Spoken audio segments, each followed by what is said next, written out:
Para que la verdad que hoy te consuela pudiera llegar hasta ti, otras verdades tuvieron que ser declaradas peligrosas y sus palabras sepultadas en el desierto. Y aunque no lo supieras, tu alma siente el eco de esa batalla. Siente que en la historia de tu fe hay silencios, hay vacíos, hay páginas que parecen haber sido arrancadas. No estás aquí por casualidad. Si este mensaje ha llegado a ti, es porque tu alma está buscando. Estás aquí porque te niegas a vivir una fe superficial, una fe de dogmas repetidos sin sentir, una fe que adormece en lugar de despertar. Hoy ese silencio se rompe.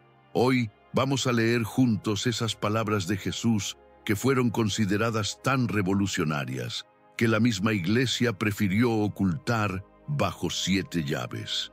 No estamos aquí para destruir tu fe, estamos aquí para hacerla inquebrantable, para devolverte un poder que te pertenece, una conexión directa con Dios que han intentado cortar. Si tú eres de los que eligen la verdad por encima de la comodidad, sí, eres de los valientes que no le temen a la luz, incluso si esa luz revela que hemos caminado en la oscuridad.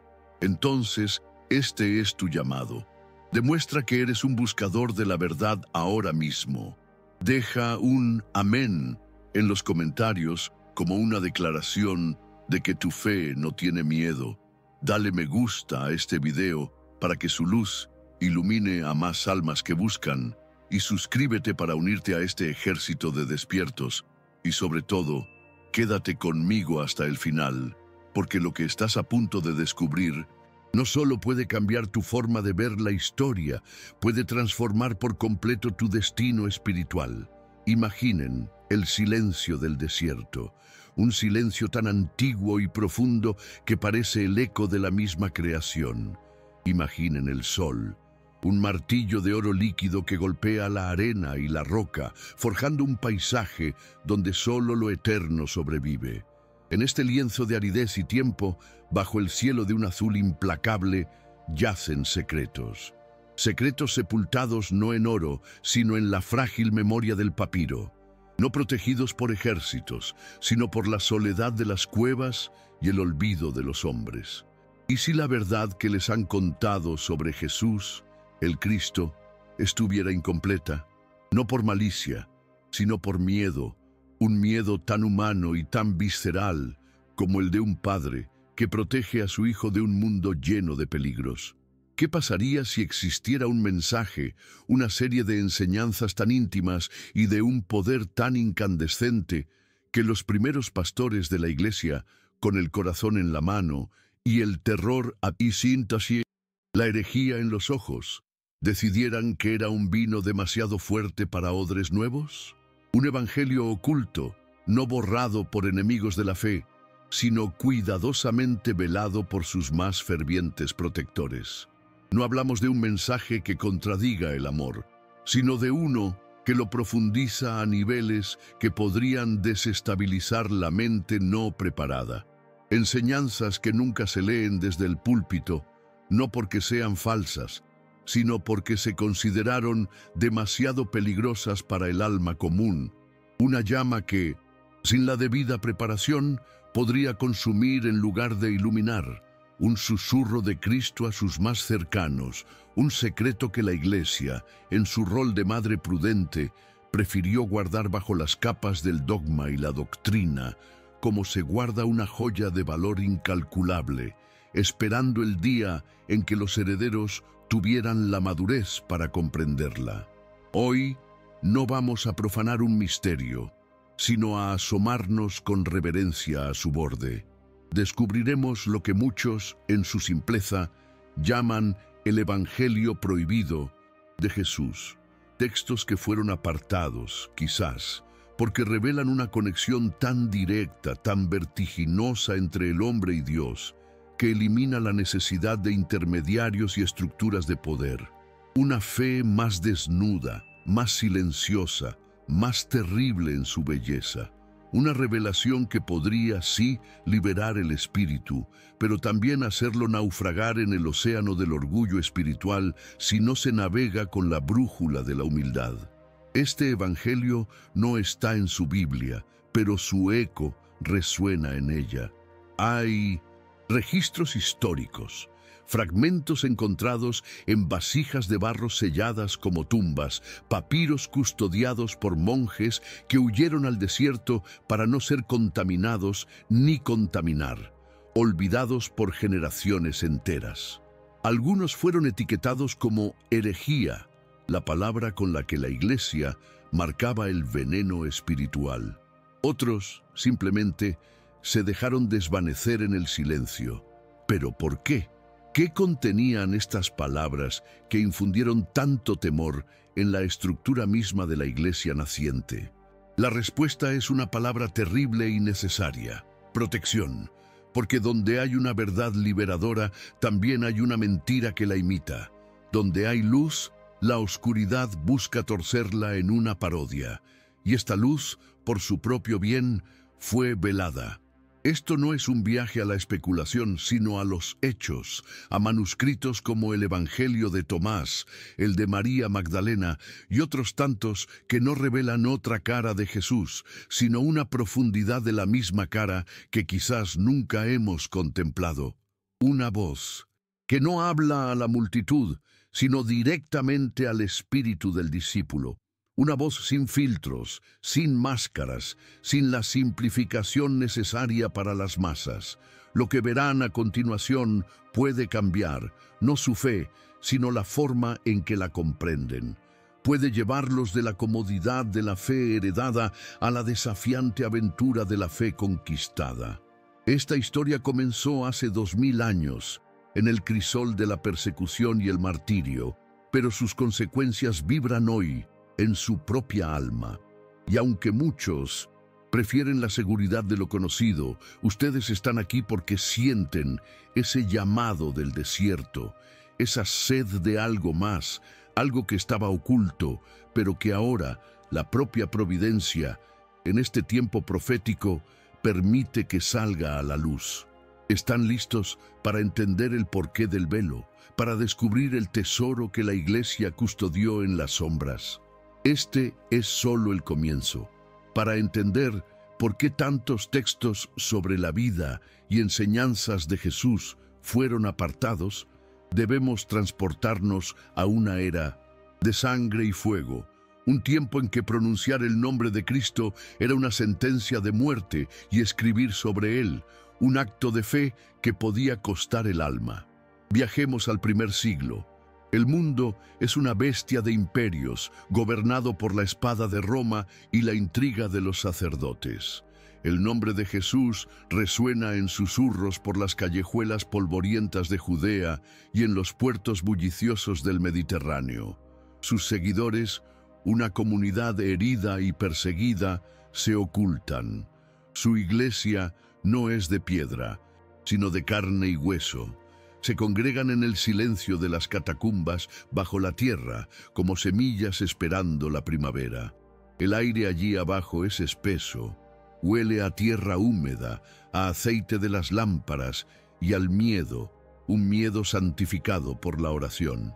En este vientre oscuro y fértil, los primeros cristianos escriben. Escriben con una urgencia desesperada, con la conciencia de que cada palabra podría ser la última. Plasman en rollos de papiro y pergamino las enseñanzas del Maestro, los relatos de sus milagros, las visiones que incendian sus noches y las conversaciones íntimas que atesoran como reliquias. Escriben sobre el Jesús que vieron, que tocaron, que amaron hasta el final. Pero no todos escribían con la misma luz. Junto a los relatos apostólicos comenzaron a circular otros textos, textos que hablaban de un Jesús distinto, un Jesús que enseñaba que el reino de Dios no era una promesa futura, sino una presencia interior, un reino que no vendría con ejércitos de ángeles, sino que ya habitaba silencioso dentro de cada corazón humano.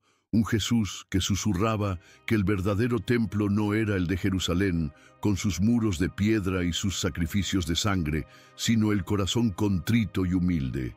Estas ideas, de una belleza vertiginosa, eran también un peligro mortal, no del César, sino un peligro espiritual. Con el paso de las décadas, aquel movimiento de fe ardiente comenzó a necesitar una estructura para sobrevivir.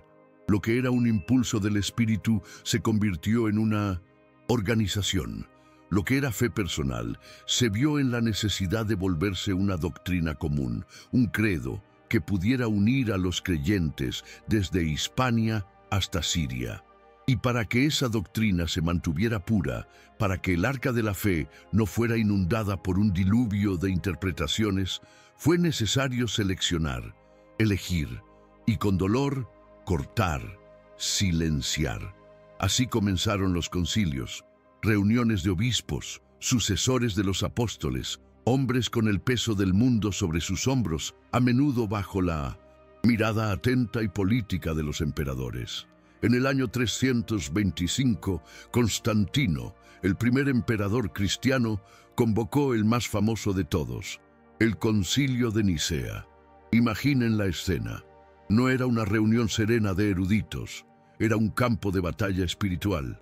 En el aire se mezclaba el incienso con la tensión de los debates teológicos. Obispos con cicatrices de torturas sufridas por la fe discutían acaloradamente con teólogos de mente afilada como un bisturí. No solo defendían ideas, defendían la salvación de millones de almas. Se jugaban la eternidad. Fue en este horno donde se forjó el canon del Nuevo Testamento, y fue aquí donde muchos textos fueron declarados apócrifos, es decir, ocultos, y otros heréticos. Entre ellos, los evangelios que llevaban los nombres de Tomás, de María Magdalena, de Felipe, de Judas. Cada uno de estos escritos, aunque contenían destellos de verdad, presentaban un retrato de Jesús que se desviaba de la fe apostólica. No negaban su divinidad, no del todo, pero la reinterpretaban de una forma que la Iglesia consideró una amenaza letal. Enseñaban que la luz de Dios no se había encarnado de forma única en Jesús de Nazaret, sino que era una chispa presente en una élite de iniciados. Que la salvación no venía por la fe en el sacrificio redentor de Cristo en la cruz, un acto histórico y real, sino por la gnosis, un conocimiento secreto, un despertar interior reservado para unos pocos. El Evangelio de Tomás, por ejemplo, es una colección de dichos de Jesús, algunos muy parecidos a los canónicos, otros extrañamente esotéricos. En él, Jesús no es tanto un salvador como un maestro de acertijos espirituales. Dice, quien busca, no deje de buscar hasta que encuentre, y cuando encuentre, se turbará, y cuando se haya turbado, se maravillará y reinará sobre el todo. Es una invitación a un viaje interior, sí, pero un viaje sin la cruz, sin la iglesia, sin la comunidad. Un viaje solitario. Se dan cuenta de la sutil ponzoña.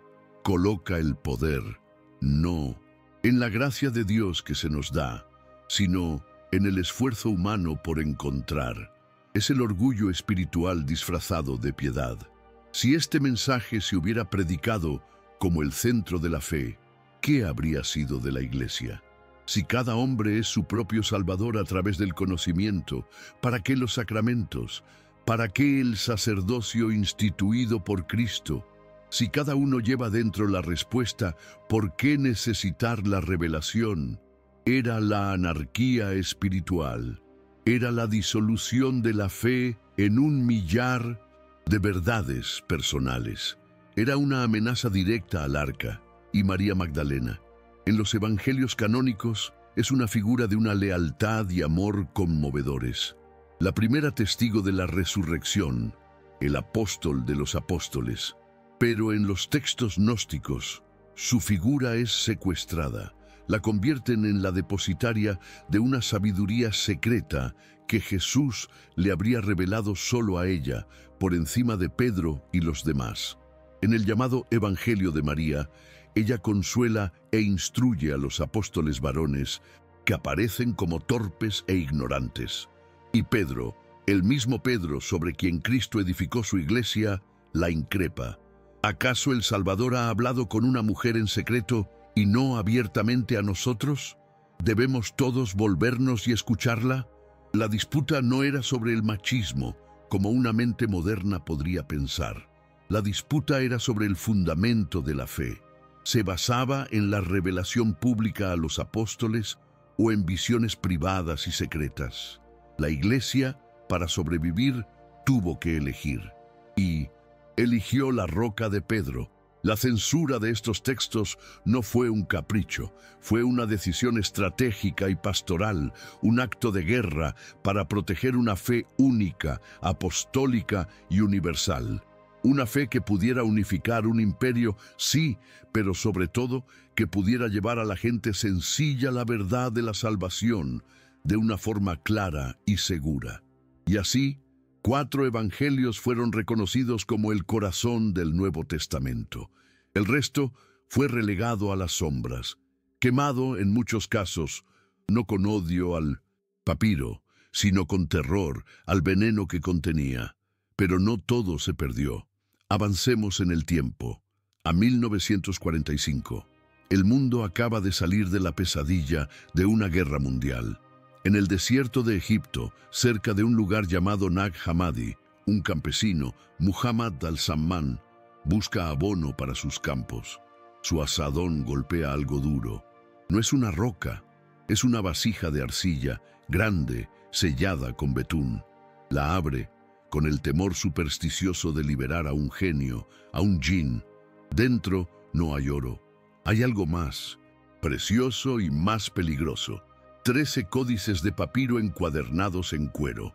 Libros antiguos, escritos en copto, conservados por el aire seco del desierto durante más de 1600 años. Entre ellos, el Evangelio de Tomás, el Evangelio de Felipe, el Apócrifo de Juan, la biblioteca perdida de los gnósticos. Este hallazgo, uno de los más grandes de la historia de la arqueología, demostró que lo que la Iglesia había combatido no era un fantasma, era una visión del cristianismo completamente diferente.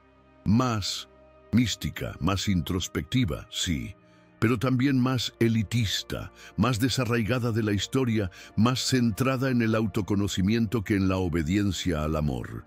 Un Jesús que no era tanto el Cordero de Dios que quita el pecado del mundo, sino un mensajero etéreo que invita a una búsqueda interior. Un Salvador que no se entrega en la Eucaristía, sino que revela un camino que cada cual debe recorrer solo. Ahora empiezan a entender por qué esta parte de la historia fue velada. Porque empodera al individuo, sí, pero lo empodera hasta el punto del orgullo, lo libera de la comunidad, lo arranca del cuerpo místico de Cristo y lo deja a la deriva en el océano de su propia mente.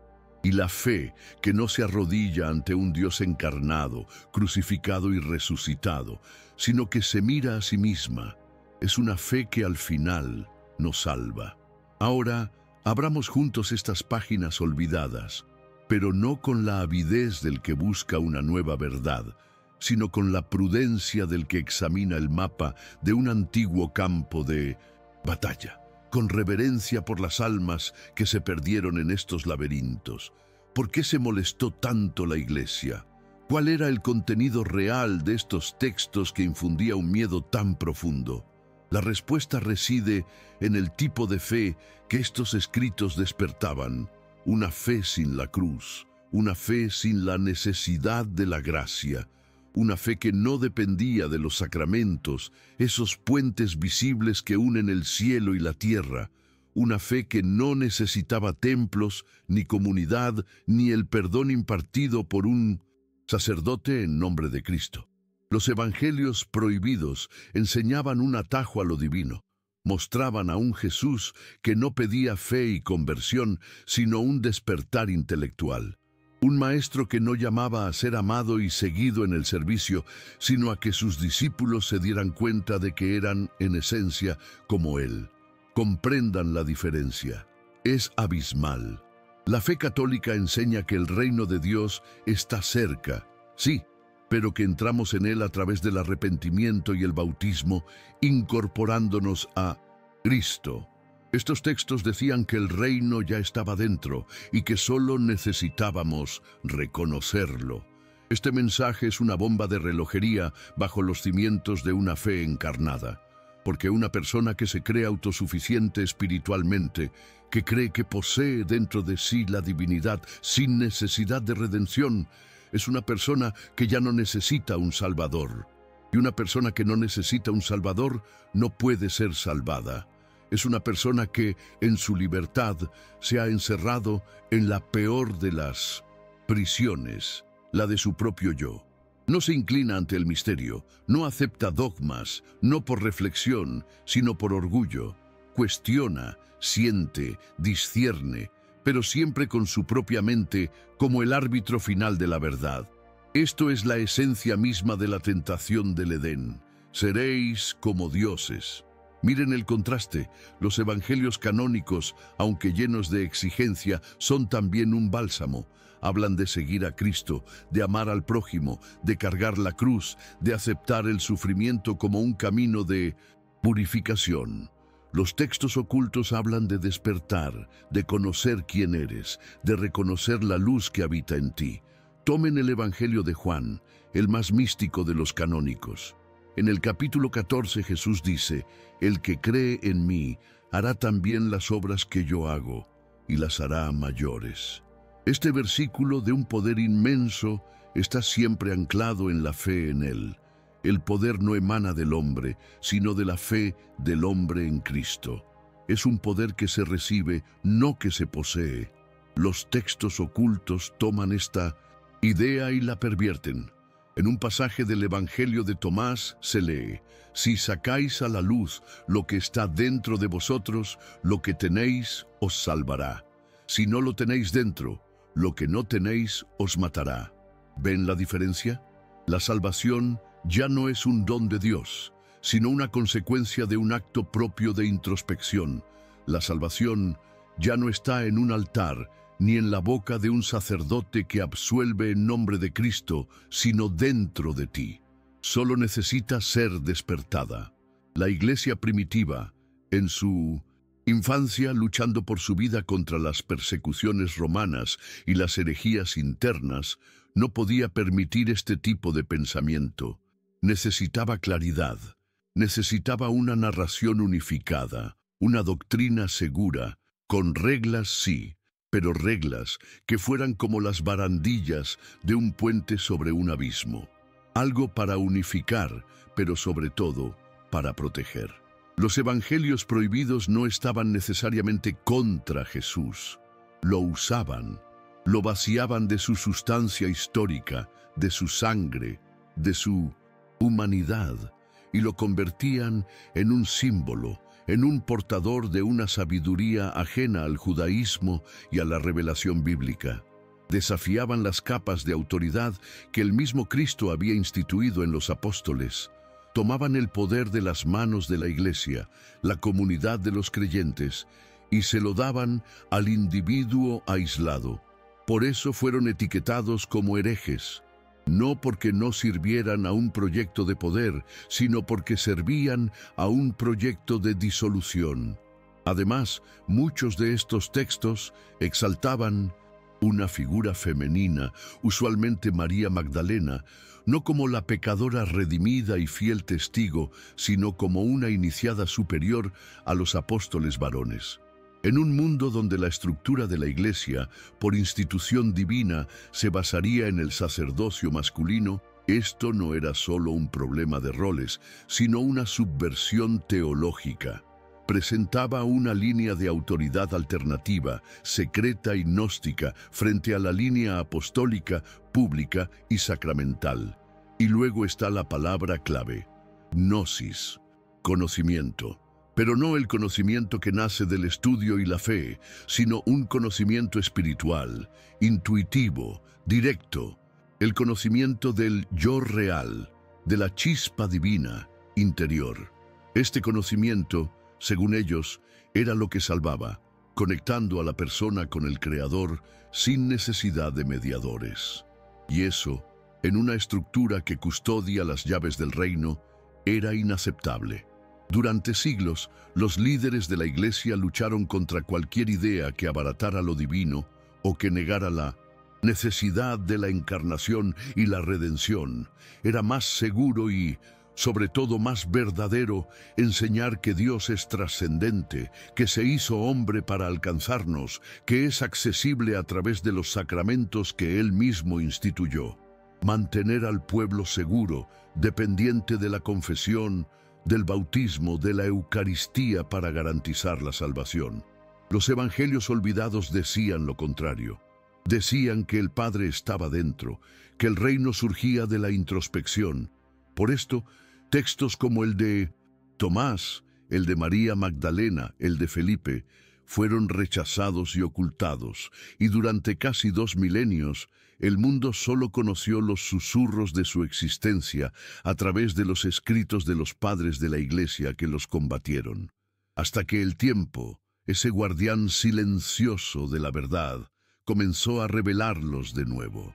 Descubrimientos arqueológicos, traducciones, análisis académicos. Todo contribuyó a sacar a la luz lo que se había velado. ¿Y para qué? Para que abandonemos la fe de los apóstoles y los mártires. No, sino para que como hombres y mujeres de fe del siglo XXI entendamos la profundidad de la batalla que se libró en los orígenes, para que comprendamos que la fe que hemos recibido no es una entre muchas versiones, sino el resultado de una victoria espiritual, para que al mirar estos textos no sintamos la comezón de la novedad, sino que reafirmemos nuestra gratitud por la claridad y la seguridad de la fe católica. Porque, ¿cómo podemos creer de verdad si no sabemos contra qué lucharon nuestros padres en la fe? ¿Cómo seguir a Jesús completamente si no entendemos las desviaciones que amenazaron con convertir su camino en un laberinto sin salida? Lo que ha sido suprimido a lo largo de los siglos no fue simplemente un conjunto de textos alternativos, fue la negación consciente de un veneno espiritual, un veneno capaz de seducir, sí, pero en última instancia de destruir el alma. Cuando el conocimiento de la verdad revelada por Cristo se ve amenazado por doctrinas secretas y elitistas, se produce una guerra silenciosa, pero brutal, una guerra espiritual entre la verdad encarnada y la mentira disfrazada de sabiduría superior. Cuando la verdad se oculta, no por la Iglesia, sino por las filosofías gnósticas que la parasitan, el espíritu humano se vuelve vulnerable. Y cuando una multitud de almas camina en la fe sin la protección de una doctrina clara y apostólica, el resultado es una esclavitud espiritual disfrazada de liberación. La ocultación de los evangelios apócrifos no empobreció la teología, la salvó. Si esas ideas se hubieran mezclado con la fe apostólica, habrían creado una estructura de dependencia, no de la Iglesia, sino del gurú, del maestro gnóstico, del poseedor de la sabiduría secreta. Una fe basada no en el temor de Dios, que es principio de sabiduría, sino en la angustia de no ser uno de los elegidos que poseen el conocimiento. Cuando la espiritualidad se convierte en una búsqueda de técnicas de autodivinización, se pierde algo esencial, la humildad. Se pierde la capacidad de arrodillarse, de pedir perdón, de recibir un don inmerecido. Se pierde el sentido de la gracia. Y en el vacío que deja la gracia, surgen las falsas certezas, el orgullo espiritual, la desesperación. ¿Se han preguntado por qué tantos que hoy abandonan la fe tradicional y se sumergen en espiritualidades alternativas, a pesar de sus meditaciones y sus búsquedas interiores, a menudo se sienten vacíos y angustiados? La respuesta puede estar en este impacto invisible de una verdad amputada de su Salvador, porque lo que se oculta en esas doctrinas no es una clave, sino una trampa que aleja del corazón de Cristo y lo encierra en el laberinto de la propia mente. Cuando se suprime la verdad de la redención, el mundo espiritual responde. Hay un desequilibrio, y este desequilibrio permite el avance de fuerzas que se alimentan de la ignorancia, la confusión y el orgullo. Esta es la batalla espiritual en su forma más sutil. La batalla entre el espíritu de discernimiento anclado en la fe de la Iglesia y el espíritu de ceguera disfrazado de iluminación. Jesús mismo denunció a los líderes religiosos de su tiempo que con sus tradiciones humanas cerraban el reino de los cielos. ¡Ay de ustedes, escribas y fariseos hipócritas, que cierran el reino de los cielos delante de los hombres, pues ni entran ustedes ni dejan entrar a los que están entrando! Esta crítica resuena a través de los siglos, pero debemos preguntarnos, ¿quiénes son los que hoy cierran el reino? Los que predican la fe sencilla de los apóstoles, la necesidad del arrepentimiento y la confianza en la misericordia de Dios manifestada en la Iglesia, o los que prometen una salvación secreta, un atajo esotérico, una verdad que te hace superior a la masa de creyentes. El impacto espiritual de la victoria de la Iglesia sobre el gnosticismo fue inmenso. Permitió que generaciones enteras de cristianos se conectaran con la esencia de una fe basada en el amor y el servicio, no en el conocimiento egoísta. Permitió creer en un Dios que se abaja, que se hace niño, que muere por nosotros, en lugar de un principio abstracto al que se accede mediante el intelecto. Permitió que las almas fueran llevadas a la luz del autoconocimiento, sí, pero un autoconocimiento que revela nuestra condición de pecadores necesitados de misericordia y no nuestra supuesta divinidad inherente. Pero Dios no está en silencio, y la verdad, para ser amada, a veces debe ser contrastada con el error. Quizás por eso, en estos tiempos de confusión, Dios ha permitido que estos antiguos textos resurjan. No para que nos convirtamos al gnosticismo, Dios nos libre, sino para que al verlos, al estudiar su contenido, comprendamos con mayor profundidad la belleza, la coherencia y la verdad liberadora de la fe católica, para que redescubramos el tesoro que siempre hemos tenido, pero que quizás dábamos por sentado. Este es el llamado, no a abandonar la barca de Pedro para seguir a los cantos de sirena de la gnosis, sino a profundizar en nuestra propia tradición, a separar lo que es la verdad viva de lo que es la costumbre muerta, a escuchar la voz del Espíritu que habla en y a través de la Iglesia, no fuera de ella. Esta es la gran guerra espiritual de nuestro tiempo, no rescatar una conexión directa con Dios sin mediadores, porque esa conexión ya la tenemos en Cristo a través de los sacramentos. La guerra es defender esa conexión verdadera contra las falsas conexiones que ofrece el mundo. El verdadero evangelio, el que no fue ocultado, sino proclamado desde los tejados, es una invitación a la libertad de los hijos de Dios. Una libertad que no nos aísla, sino que nos une en un solo cuerpo.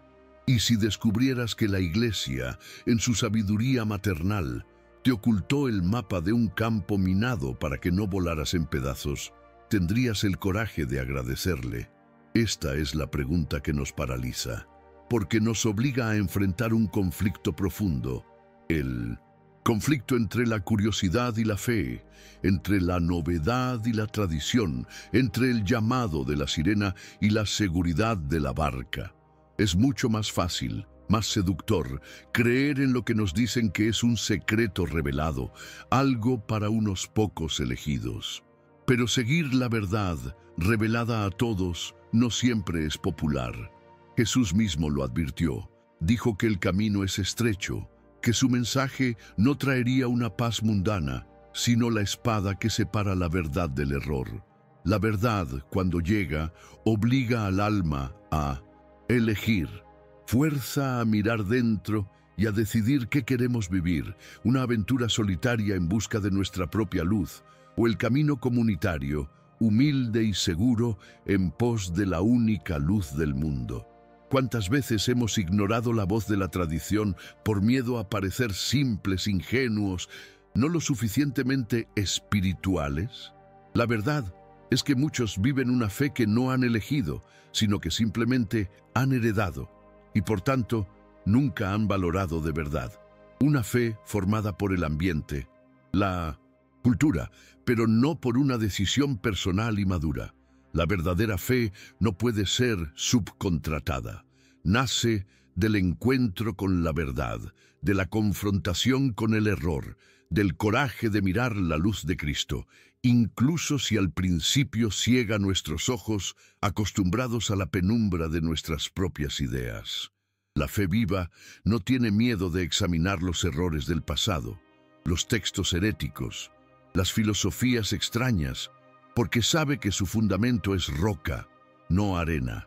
Entonces, la pregunta resuena: ¿estamos preparados para la verdad completa de la fe católica o solo queremos la parte cómoda y sentimental? ¿Estamos dispuestos a estudiar, a rezar, a profundizar en por qué la Iglesia es como es y enseña lo que enseña? ¿O estamos tan apegados a nuestras propias opiniones que ya no podemos ver la esencia? Esta es una decisión que nadie puede tomar por nosotros, ni un pastor, ni un teólogo. La búsqueda, o más bien la profundización en la verdad, es personal, y por mucho que haya caminos comunes, cada viaje es único. Quizás el mayor desafío espiritual de nuestro tiempo es tener el coraje de buscar la verdad dentro de la propia casa, dentro de la propia iglesia, sin depender exclusivamente de catequesis superficiales. Si tu fe depende solo de lo que te enseñaron en la infancia, corre el riesgo de no ser realmente tuya. No es pecado querer saber más. El pecado es conformarse con lo poco cuando Dios nos ha dado la plenitud en la tradición católica. Es posible que te hayan enseñado a no tocar y ciertos temas, a no leer ciertos libros, pero ahora que sabes que existen estas antiguas herejías, ¿cómo puedes seguir ignorando la riqueza de las respuestas que los padres de la Iglesia dieron hace siglos? Este grito interior de saber más no viene de la rebelión, viene del Espíritu. Es Él quien te llama, no a la confusión, sino a una fe más profunda, más robusta, más consciente. ¿Y por qué resurge todo esto ahora? ¿Por qué estos manuscritos, ocultos durante milenios, emergen en nuestros días? No es coincidencia. La Biblia habla de un tiempo del fin, un periodo profético en el que lo que estaba sellado sería revelado. Un momento en que la ciencia se multiplicaría y muchos correrían de aquí para allá. El profeta Daniel recibió la orden de sellar las palabras de su libro hasta el tiempo del fin. Este tiempo no es necesariamente la destrucción del mundo, sino la revelación, la transformación, la ruptura con la mentira espiritual. Nunca en la historia tuvimos tanto acceso a la información. Nunca tantos textos antiguos habían sido rescatados. Esto no es solo un avance tecnológico, es el cumplimiento de una profecía. Es el tiempo de la gran prueba, el tiempo en que todas las antiguas mentiras, todos los errores, vuelven a presentarse, remozados, para probar la fe de los elegidos. El Apocalipsis habla de un ángel con un librito abierto en la mano, un libro que antes estaba cerrado. A Juan se le ordena comerlo. Será dulce en su boca, pero amargo en sus entrañas. La dulzura de la revelación y la amargura de la responsabilidad. ¿Y si estamos viviendo ese tiempo? ¿Y si esta inquietud que sientes es una señal de que el Espíritu te está llamando a una fe más madura, una fe capaz de digerir la complejidad de la historia y salir fortalecida? Jesús lo declaró: nada hay oculto que no haya de ser manifestado, ni secreto que no haya de ser conocido y de salir a la luz. Todo lo que fue enterrado, suprimido, manipulado, no por la Iglesia, sino por sus enemigos, se revelará para que la verdad brille con más fuerza al ser contrastada con la oscuridad. El apóstol Pablo escribió: «La creación entera gime con dolores de parto, aguardando la manifestación de los hijos de Dios». Esa manifestación es la de una generación de creyentes que rompe con la fe hereditaria y superficial y entra en una fe despierta, consciente, capaz de dar razón de su esperanza. Entonces, ¿qué harás con todo lo que has escuchado? ¿Qué harás con la conciencia de que tu fe fue forjada en una batalla a muerte contra ideas que hoy vuelven a seducir al mundo? La respuesta no puede venir de fuera, debe venir de dentro. Este es el verdadero llamado a la acción. Un llamado no a buscar una nueva doctrina, sino a tomar tu lugar como un soldado de Cristo, un defensor de la fe, alguien que se niega a vivir una fe de segunda mano. Ten el coraje de buscar la verdad por ti mismo, pero búscala donde está, en la Escritura leída a la luz de la tradición, en los escritos de los santos, en la vida sacramental de la Iglesia. Vuelve a leer los Evangelios, pero ahora con otros ojos, con la conciencia de contra qué mentiras sutiles nos protegen. Pregúntate, ¿qué hay aquí que nunca había valorado? Comienza a familiarizarte, no con los evangelios apócrifos para creer en ellos, sino con las refutaciones que escribieron santos como Ireneo de León. Lee con el afán de entender la grandeza de la fe que te fue legada. Y más que leer, ora. Pide a Dios el don del discernimiento. Pídele que te muestre la belleza de la verdad católica.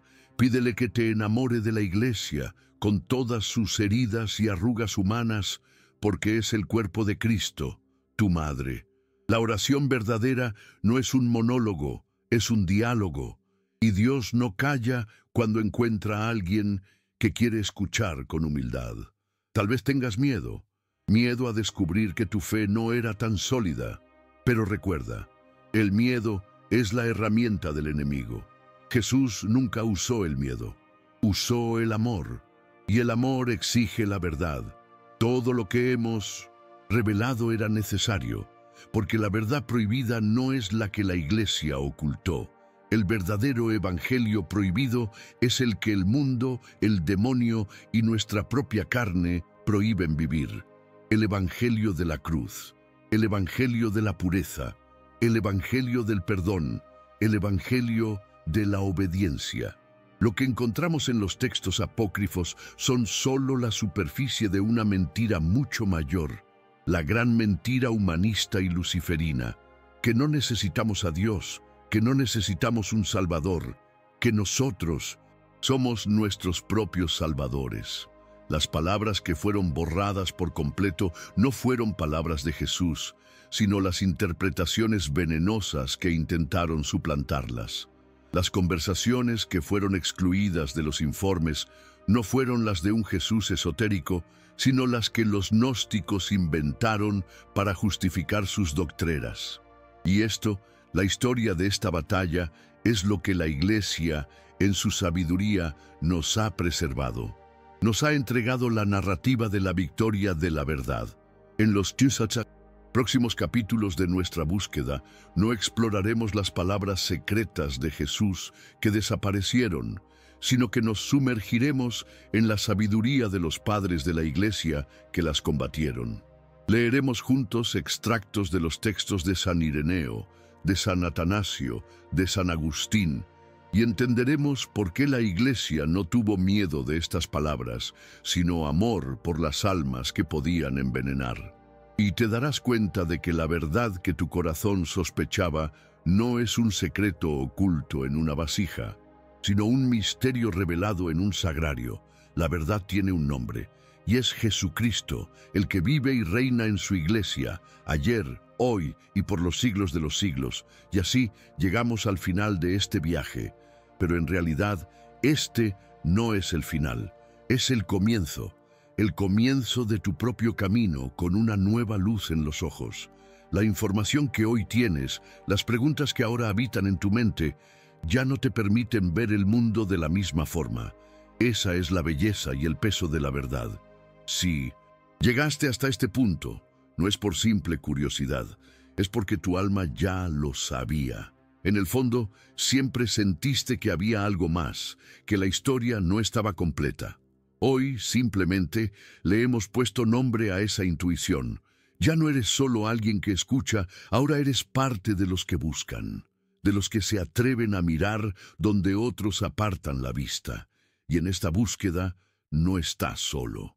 Si este mensaje ha encendido una chispa en tu interior, si te ha hecho sentir, pensar o cuestionar, te invito a que dejes tu me gusta. Es un gesto sencillo, pero es la forma de que esta luz llegue a más personas que, como tú y como yo, merecen conocer la historia completa. Y quiero saber de ti. Baja a los comentarios y cuéntame, ¿qué es lo que más te ha resonado de todo esto? ¿Qué piensas ahora? Cada comentario es una voz que se suma, y en esta comunidad todas las voces importan. Por último, si sientes que este es tu camino y no quieres perderte el próximo descubrimiento, suscríbete y activa las notificaciones, porque este viaje apenas comienza y lo que viene es aún más profundo. Recuerda siempre, la fe más fuerte no es la que acepta todo sin dudar, sino la que busca la verdad con un corazón valiente. Hasta la próxima.